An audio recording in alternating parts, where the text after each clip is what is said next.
Andréane, bonjour. Bonjour Nicolas, Comment ça va? ça va bien toi? On pourrait faire l'entrevue en espagnol, mais mon espagnol est vraiment pas bon. Je sais que le tien est très bon, mais je me lance pas là-dedans. OK? T'es correct? Oui, c'est parfait cette fois-ci. Là. La prochaine fois, par contre, on la fera en Ouais, espagnol. je tiens. Là, je te sors un peu de ta zone de confort. Je le sais, tu voulais Ouais. pas au début embarquer dans ce projet de capsule, mais j'ai dit, faut que tu le fasses. Est-ce qu'à date, ça va bien? Écoute, ce n'est que le début, mais je pense que ça va bien aller. Ça va bien aller, parfait. Andréane, tu es arrivée avec nous en 2021.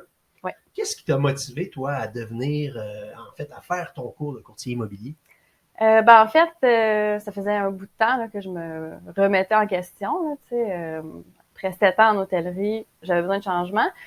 Puis aussi, l'autonomie dans mon travail m'attirait beaucoup. Mais là, Ok. c'était de voir quoi. Fait que c'est un peu drôle à dire, là, mais c'est l'émission Selling Sunset. Oh, OK, Ouais. oui. C'est bon, c'est mon copain qui me dit je te verrais bien faire ça. Je me suis dit OK. Donc l'idée a évolué un petit peu dans ma tête, puis là j'ai décidé de m'inscrire. Je me suis dit on verra. Tu sais, Sans trop nécessairement savoir. Je partais vraiment de zéro, j'avais pas tant de connaissances dans le domaine immobilier. Je me suis dit si j'aime ça, je vais continuer. Puis sinon, ça sera juste des connaissances d'acquises. Ben oui, effectivement, des connaissances supplémentaires. C'est Puis, ça. c'est jamais perdu. Exactement. Puis jusqu'à maintenant, comment ça va? Entre la théorie du cours et la réalité, comment tu trouves ça? Il y a une grosse différence. Oui. Mais j'aime vraiment la réalité, beaucoup plus que le cours d'ailleurs. Oui. Puis, j'en apprends encore à tous les jours, là, vraiment. Je viens de faire une formation sur la lutte du blanchiment d'argent. Oui. Donc, Et on va en parler d'ailleurs dans les prochaines semaines, prochains mois, parce qu'on ne rentrera pas là-dedans parce que c'est pas intéressant dans une capsule.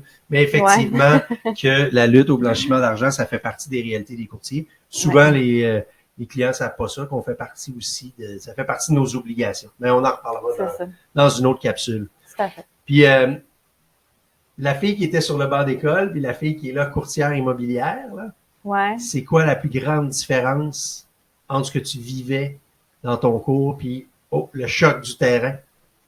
Dans le cours, tu sais, on apprend les formulaires, tout ce qui est loi, etc. Mais on n'est pas vraiment préparé à ce qui va se passer sur le terrain. C'est sûr que ça serait le fun de pouvoir le voir d'avance, mais comme on est un petit peu en compétition, c'est plus compliqué, là. Mais la plus grande différence, c'est vraiment, tu sais, on n'a pas toutes les, mettons, ImmoContact. Tous les outils, effectivement. Tous les outils, il y en a plein auxquels on n'a pas accès, donc on ne sait pas vraiment à quoi s'attendre. Tu as raison, puis les clients ne savent pas ça non plus, mais un courtier immobilier utilise plein d'outils technologiques qui sont exclusifs aux courtiers.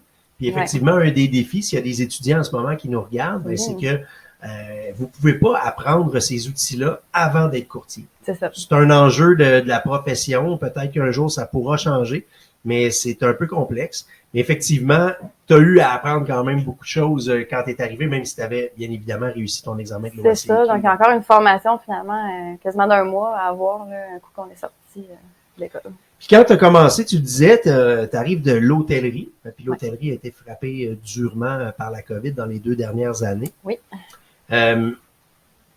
Est-ce que tu pensais un jour être courtière? Quand tu as commencé en hôtellerie, là, est-ce que tu pensais à ça ou c'est vraiment, comme tu disais, ton conjoint qui t'a amené à penser, pourquoi pas, je pourrais faire ce métier-là?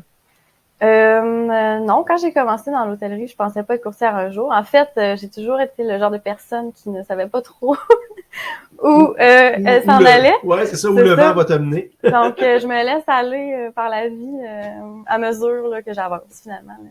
Puis ça te fait des belles expériences positives, c'est ça qui est le fun. Vraiment. Puis, c'est quoi que tu aimes le plus maintenant là, dans le métier de courtier? Là? Qu'est-ce que tu as découvert comme étant ta passion qui te motive à tous les jours? Je te dirais le contact client, j'aime vraiment ça. J'avais peur que ça doit être un petit peu trop professionnel, puis c'est professionnel, oui, mais je veux dire pas trop protocolaire, c'est ça. On peut être soi-même là, puis avoir une personnalité, puis ça j'aime ça. Le contact client. Ouais, vraiment. C'est un peu le lien qu'il y a à faire un peu entre ton ancien métier d'hôtellerie, c'est que tu aimes être avec le monde. Ouais, vraiment. Aider les gens, être au service des gens. Je pourrais pas faire un métier sans avoir un contact humain. Tu serais pas heureuse dans un petit cubicule de 8 à 4 toute seule devant un écran à rien faire là. Pas rien faire, mais pas avoir de contact là. Ça serait pas non, puis d'ailleurs, c'est la partie de ce métier-là que je que j'aime le moins, si on veut. J'aime ça quand même, là, mais tu sais, si je passe une journée 5 heures devant mon écran, là, je trouve ça difficile. Ouais, puis effectivement, Mais il y a ça peut des jours arriver, là. où il faut le faire parce qu'il y a de la paperasse, il y a des contrats à écrire, il y a de la lecture à faire. Effectivement, c'est ça. Mais c'est pas ce que tu fais au jour le jour, tout le temps. Non, c'est ça. Il y a tellement de choses, il y a tellement de tâches Oui, différentes. faut être multitask en bon C'est ça, français. Il exact. faut être, comme on est entrepreneur, travailleur autonome, faut être au courant un peu de nos chiffres, faut faire de la vente, faut faire de la psychologie, faut faire plein de choses. Donc, c'est pas un métier qui est ennuyant, ça, c'est sûr. Non, c'est ça. J'ai envie de te sortir aussi de ta zone de confort en ayant des petites questions surprises qui n'ont pas de lien à l'immobilier. Bien, continuons. Alors, écoute, de 1 à 10, tu me donnes un chiffre et je te lis la question, puis on jase de ça. On se dit pour 4. 4. Et voilà. Écoute, tu commences quand même dans le courtage depuis quelques mois, mais selon toi, qu'est-ce qui définit un bon courtier immobilier en 2022? Bon, en 2022, je vais dire certainement l'écoute de ce que tes clients désirent. Puis, ben c'est ça. Faut vraiment leur donner ce qu'ils veulent. Là. À peu près, on peut élargir un petit peu des fois les horizons sans trop. Sans trop, parce que sinon, ça, ils peuvent... Ben, ils vont se dire, il fait pas sa job. Non, c'est ça. Des fois, c'est difficile parce qu'ils veulent peut-être plein de choses puis ils savent pas trop non plus par où commencer. Non, c'est Il faut être capable, oui, d'être à l'écoute, mais de... C'est ça, de cerner dès le début les besoins. Ensuite, ben c'est sûr qu'il faut être constamment à l'affût là, du marché immobilier, c'est d'acquérir des nouvelles connaissances tout le temps parce que ça change très rapidement. Sans doute plus aujourd'hui qu'avant, mais j'ai pas vraiment de... Ça va extrêmement vite. Effectivement, tu n'étais pas là il y a 20 ans, mais ça va définitivement plus vite que ça allait, je te confirme, il y a 20 ans. Ouais. Je te pose une autre question mystère, un autre chiffre de 1 à 10? 10. Oh, 10. Je choisis la date de mon père et la mienne. Oh, OK, le chiffre 10, c'est pour ça la symbolique, c'est bien ça. Exact. Qu'est-ce qui est le plus important pour toi dans la vie? Là, ça peut être très vague, mais c'est quoi qui est le plus important dans la vie d'Andréane? D'avoir un équilibre. Oh, oui. Ouais, je suis quelqu'un... Je me rends compte en vieillissant que j'aime pas la routine. Je le savais pas.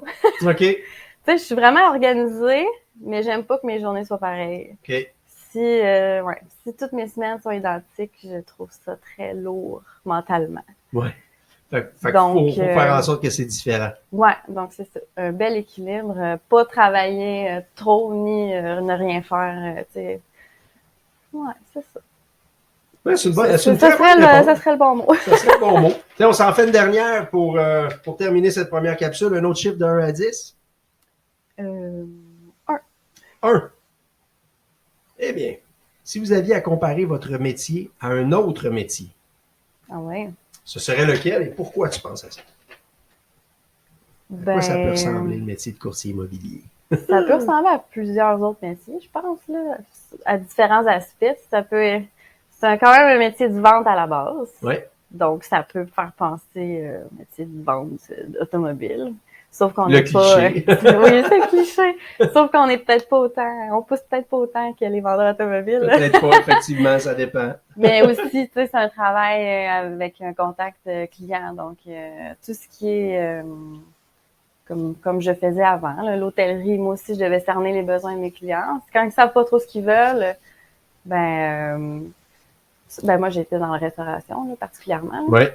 Donc, et barmaid. Donc, tu sais, je peux leur offrir, selon leur goût, je leur demande ce qu'ils aiment habituellement. Donc, je leur offre un cocktail. Il y a quand même un lien à faire avec ton ancien emploi aussi, dans le sens où c'est de répondre aux besoins des gens. C'est ça. Puis de les aiguiller dans ce qu'ils ont peut-être le goût. Tout à fait. À date, as-tu fait aussi de la psychologie avec certains de tes clients? Peut-être un petit peu. Ouais. Ouais, c'est vrai que oui. Un petit peu. Quelqu'un qui a une vision X, puis là, tu dis, non, il faudra peut-être travailler sur autre chose, puis là, tu te rends compte que, oh non, c'est pas ce qu'il pensait. C'est pas évident, ça non plus, l'aspect psychologique, des fois, des transactions, puis des différents clients aussi. Puis surtout qu'en ce moment, il y a beaucoup de déceptions avec la surenchère ou... D'apprendre à gérer ça. Des fois, la déception, quand on travaille sur plusieurs promesses d'achat avec des clients, puis qu'ils l'ont jamais. Effectivement. Ça m'est pas encore arrivé, par contre, là, mais tu sais, j'ai eu un cas dernièrement où l'inspection était pas très rose. OK, oui, très C'est le bon, mot que ça. je faisais. Oui, oui, oui. Mais, tu sais, on a réussi à sortir de tout ça. Puis, tu sais, c'est sûr que mon client, sur le coup, était un peu déçu. Mais j'ai réussi, je pense, à trouver les bons mots pour aller de l'avant. Puis Ça a ça a bien été. terminé. Donc, Ouais, tant mieux, tant mieux. Écoute, Andréane, ça fait déjà plus de 10 minutes. Comment as-tu trouvé ta première expérience à la caméra? ça a bien été. Ça a bien été. C'est-tu un rendez-vous pour les prochaines semaines si je te réinvite à faire d'autres capsules? J'espère que la réponse va être oui. Ben, peut-être. Peut-être. Il y a une ouverture, en tout cas. Ah, ben tant mieux. Ben, on se donne rendez-vous la prochaine fois. Merci d'avoir été là, puis à très bientôt. Ben, merci à toi. Bye bye. Bye bye.